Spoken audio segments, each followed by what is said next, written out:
तर भावांनो, आपली गाडी भरलेली कुठं पुण्याला. तर आपल्याला जायचं होतं पाट्या दिवसा गाडी भरून ठेवली.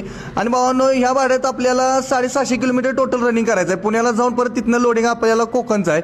तर टोटल भाडे काय होणार आहे ती ह्याच व्हिडिओ सांगणार आहे. गाडी बिडी भरून घेतल्याने लागलो आपल्या हायवेला. सातारमध्ये पोहोचलो. सातारमध्ये सगळं सामसमच होता. पाठीची वेळ असल्यामुळं कसं गाड्या बिड्या काय नसतात आणि त्रासही काय रस्त्याला नाही ट्रॉफिकचा. म्हणून पोहोचलो डायरेक्ट वेळात थांबलो. वेळात मस्तपैकी आपला खोराक संपला. खोराक घेतला, चहा पिला. चहा जरा पिला का तर थंडी पण होती. घरातून निघताना काही चहा पिलेला नव्हता. तर गाडीवर नजर मारली. आता म्हटलं काय डिले वगैरे काही झालेलं नाही. तर चला लागूया रोडला. मग काय लागलो रोडला आणि आलो डायरेक्ट आपल्या या डेंजरस पॉईंटला. आता हे पुण्याचा डेंजरस पॉईंट हा सगळ्यांना माहीतच आहे. काय विषय नाही. सावकाशपणे आपला पांढरं पट्ट मारले ते सगळ्या गाडीचे नट दिली होती ती. कसं तरी सावकाश पास केलं आणि पुढं आलो वाकडच्या तिथ पास करून. तो पण आपल्याला ह्यो कोल्हापूरचा जोडीदार गाठ पडला. रस्त्यानं मागच थांबवत होता पण पुढं ट्रॉफिक असल्यामुळं काय म्हटलं मागं थांबाय नको. जरा पुढं आल्यानंतर गाडी घेतली आणि तिथं काय चहा पाण्याची सोय नव्हती. भाऊ जाणार होता चाकणला.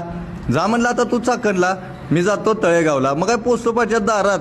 गाडी बिडी घेतली लावून. आता पार्टी यायला जरा थोडासा वेळ होता. अर्धा पाऊण तास आता करायचं काय. तर म्हटलं चला नाश्ता तर करायला लागते म्हटलं. म्हणून आलो नाश्ता करायला. नाश्ता केला वड्याचा. मस्त वडं होतं बरं का भावांनो. आणि हे तळेगावमध्ये चौकातच आहे. एक नंबर मस्तपैकी नाश्ता झाला. आता म्हटलं नाश्ता झालाय. गाडी बिडी घेतली खाली करून आणि लागलो रोडला. तोपर्यंत चिखलीच्या मागं आलो. चिखलीच्या मागं आल्यानंतर ह्यो आपल्याला भाऊ गाठ पडला. 10 टायर डंपरवाला भाव आहे. लोकलमध्ये डंपर चालवतो. तर रस्त्यानं मधीच येऊन त्यानं लाईटा दिल्या. त्यासाठी थांबलो. त्याची गाठबीट घेतल्याने आलो डायरेक्ट कारखान्यात आल्यानंतर मग काय शेट बसलेलं आणि शेटची जरा जुनी परम मित्र आलेली. सगळेजणांची गाडबीड घेतली. बऱ्याच दिवसानंतर आल्यामुळे कसं गप्पा गोष्टी जरा शेटच्याच चाललेल्या आणि त्यात आपल्याला इथूनच गाडी भरायची होती. दिलदार व्यक्तिमत्व आहे बरं का शेटचं. मग सगळ्यांची गाडबीड घेतली आणि जरा शेटचा दौरा कुठेतरी बाहेर जायचा प्लॅनिंग चाललेलंच. आणि आता चला म्हटलं आपल्याला काय बसून चालायचं नाही. गाडी भरायला घेतली पाहिजे म्हणून आलो गाडी भरायला.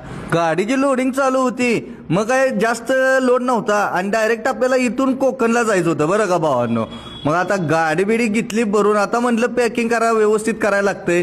वरनं जरा नेट मारलं. म्हटलं खाली काय पडावं नाही वरून, म्हणून म्हटलं नेट मारून घ्यावं. आता जाग्यावर आता इथंच एकदा बांधली म्हणजे डायरेक्ट कोकणाशिवाय आता काही सोडायची नाही रशी. म्हणून पाडदेशी गाडी भरून घेतो आणि लागलो रोडला. आपल्या वेळाचा घाट चढायचा म्हटलं. आता घाटबीट चढून आपल्याला सातारा मार्गे आपलं डायरेक्ट कारमध्ये गेलं की निवांतच झोपायचं होतं. कारण की आपल्याला जायचं होतं पहाटे. रात्री जाऊन पण काय आपली गाडी खाली काय होणारच नव्हती भावांनो. म्हणून आलो डायरेक्ट सातारापाशी. सातारा बितारा पास केला.